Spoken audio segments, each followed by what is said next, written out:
कुठं बाहेर जायचं म्हटलं की माझं प्रत्येक वेळेस असंच असतं. ते काय ते पुढे मी नक्की सांगेन. तर त्या अगोदर नाश्ता वगैरे करून घेतला. आज मस्त अशी इडली सांबार बनवलेलं आणि 4 वाजता नंतर घर आवरायला घेतलं.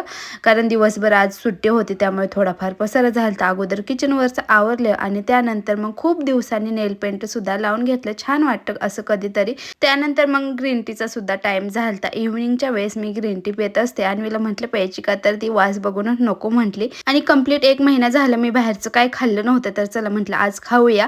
तर त्यासाठी तयार झाली. थोडंसं बाहेर अन्वीसाठी पण काहीतरी घ्यायचं होतं आणि अन्वीचा सुद्धा लूक बघू शकते. आणि माझं अचानक मन बदललं. मी जीन्स वगैरे घातलेलं, त्यानंतर आपला साधा कुर्ती सेट घातला आणि त्यानंतर मग जे काही अन्वीचं घ्यायचं होतं शूज वगैरे ते घेतलं आणि त्यानंतर मग आम्ही पीके बिर्याणीला आलो. मस्त अशी बिर्याणी खाल्ली आणि छान वाटलं खूप दिवसांनी खाल्ल्यामुळे. आणि त्यानंतर मग घरी आल्यानंतर अन्वीची हेड मसाज केली. तर असा होता आजचा मी व्लॉग. कसा वाटला नक्की कमेंट करून सांगा.